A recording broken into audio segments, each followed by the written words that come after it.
Почитувани пријатели, ви посакувам Божи благослов, Бог да биде со вас и да ве благослови изобилно.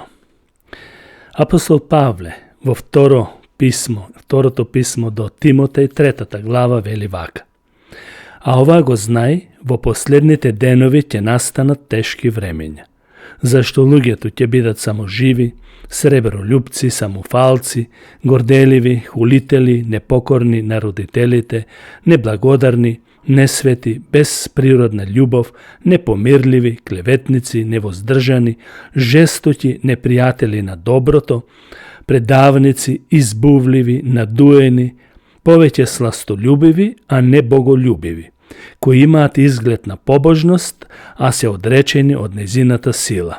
Од таквите отстранувај се. Тоа е советот на апостол Павле до Тимотеј. Дали навистина живееме во последно време? Тоа е првата тема, а втората е поврзана со тоа, но со друга содржина, односно, како можем да се спасам во оваа време во кое живееме. Пред извесно време седнавме со еден брат од црквата во една продавница за кафе и други работи и разговаравме за денешните случувања во светот. Тој си порача едно макијато, а јас едно капучино.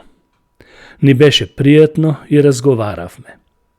Немавме време за други разговори, освен за актуелната ситуација во светот, поврзувајќи ги со Библијата. Дали ова време во кое ние живееме е последно и кои се знаците дека навистина е последно? Дали се повеќе се приближуваме кон она што е запишено во Библијата дека во последно време луѓето доброволно ќе сакаат да бидат чипирани само да имаат екзистенција и општествени предности? Во заклучокот на разговорот утврдивме дека не е лесно да се каже дека актуелната ситуација е баш последно време. Тоа може да биде само вовед во нешто што тек ќе предстои. Изразот последно време треба да се свати како библиски израз и да не се прави од тоа нешто што може да ги збуни читателите и слушателите. Зашто последно време се смета уште за времето на апостол Павле и другите апостоли, но сепак не значи дека ние не живееме во последно време.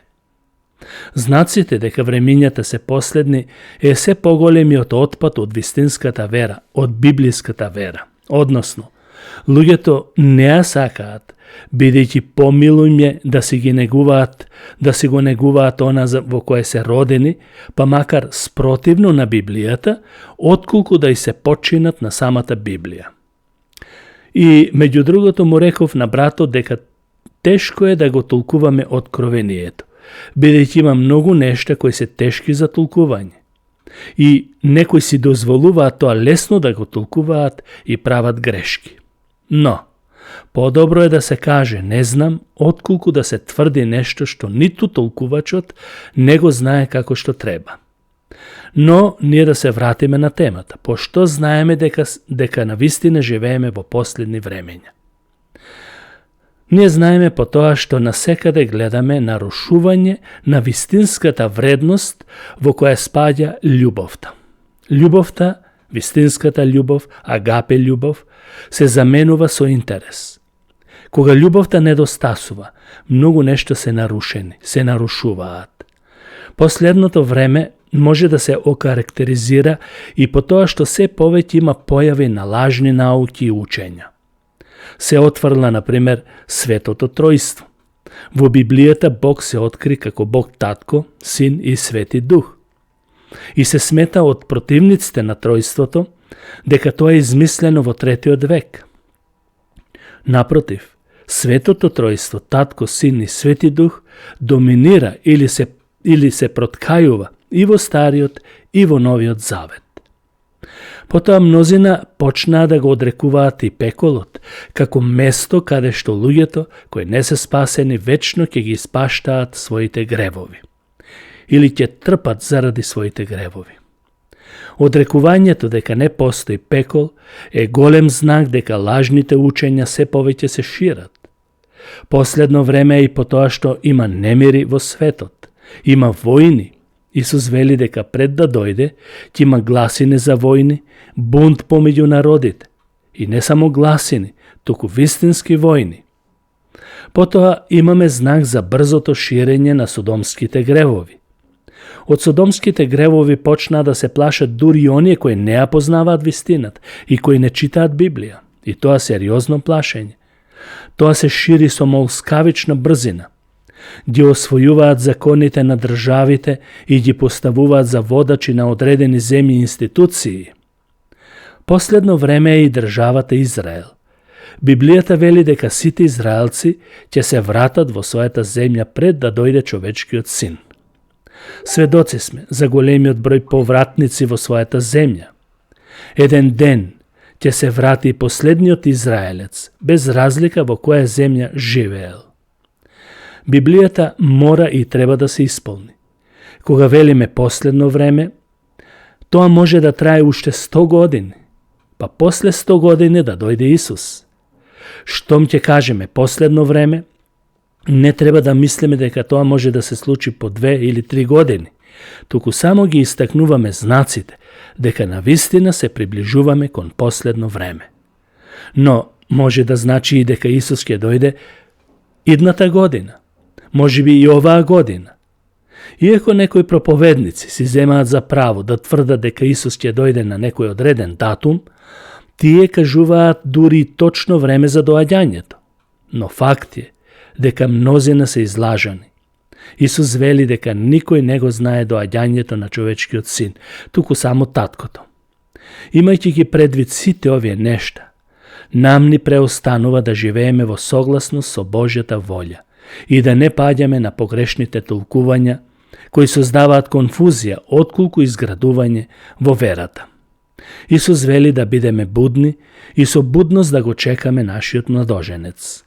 Да не се случи да заспиеме како оние 5 немудри девици кои задремале и заспале, баш кога младоженецот пристигнал.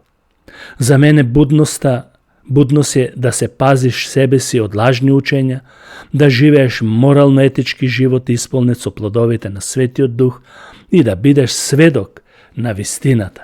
Односно, да им раскажуваш на сите за Христовата наука, која може да го спаси секоја човечко битие, родено на оваа планета. Затоа Исус вели: бдејте, зашто времето е близу. Кога Исус ќе дојде, црквата, невестата, ќе биде спремна за дочек на младоженецот Исус. Но, многу е важно да знаеме дали сме спасени. Доколку човек не знае дали е спасен, треба да ги послуша зборовите што следат, за да може да го пречека младоженецот Исус. Како можам да се спасам? За да можеш да го пречекаш Исус. Спасението е само преку вера во Исус Христос. Исус на крстот ги зеде гревовите на целиот свет и со тој чин го реализира делото на спасение како можност за сите да се спасат, зашто Исус рече: јас сум патот, вистината и животот. Тоа е запишено во Евангелието според Јован, 14 глава 6 стих. Ќе си дозволам да те прашам дали, например, денес си гладен и дали чувствуваш вистинска духовна глад. Нормално, тука не мислам на физичка изгладнетост, како што реков, туку на нешто повеќе, духовна глад. Дали постои нешто длабоко во тебе, што не може ништо да го задоволи, иако си се обидувал досега на некој начин тоа да го искорениш од себе? Ако е така, знај, одговорот ќе го најдеш во зборовите на Исус, како што реков, односно како што рече тој: јас сум лебот на животот. Кој ќе дојде кај мене, нема да огладне никогаш, и кој верува во мене, нема никогаш да ожедне. Тоа е запишено во Евангелието според Јован 6 глава, 35 стих. А може би денеска си конфузен, збунет. Дали се повеќе се убедуваш дека нема никогаш да го најдеш вистинскиот пат и смислата на твојот живот, на твоето постоење? Дали се повеќе мислиш дека светлото некако се гасне, а ти никако не можеш да го најдеш прекинувачот? Што ме така, или ако е така, Исус е патот, Тој рече, јас сум светлината на светот. Кој оди по мене нема да оди во темнина, туку ќе има светлина на животот. Тоа е запишено во Јован 8 глава 12 стих. Дали некогаш се чувствуваш како да си одвоен од реалноста на животот? Дали досега си се обидел да отвориш многу врати, а сепак отварајќи една по една, се повеќе си наоѓал празнина и бесмисленост. Си читал разна литература, да дојдеш до нешто што ќе ти го осмисли животот. Бараш ли влез за исполнет живот? Ако е така, Исус е патот, зашто тој рече, јас сум вратата, кој ќе влезе преку мене ќе се спаси, ќе влегува и ќе излегува и пасиште ќе наоѓа. Тоа е запишено во Евангелието според Јован, 10 глава, 9 стих. Дали некогаш луѓето те изневериле, отфрлиле? Да, ќе речеш. Дали твоите контакти со нив се површни, беззначајни? Дали ти се чини дека сите некако сакаат само да те искористат? Ако е така, Исус е патот, зашто тој рече, јас сум добриот пастир. Добриот пастир го дава својот живот за овците, за верниците.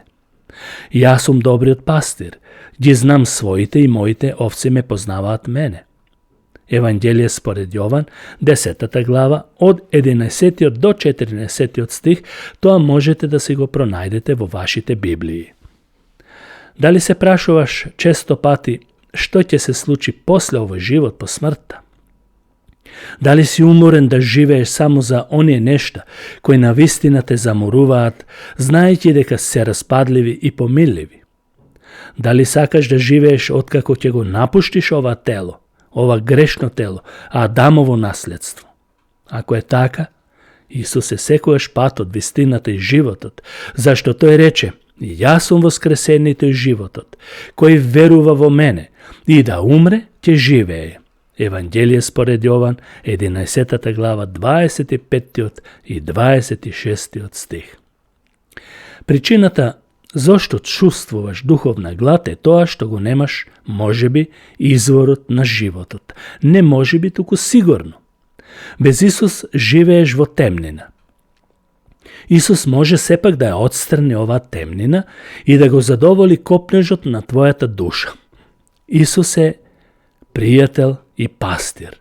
Тој е живот, без кој не можеме да живееме и да обстоиме. Библијата вели дека сите ние без Исус сме одвоени од Бог и живееме во смртта.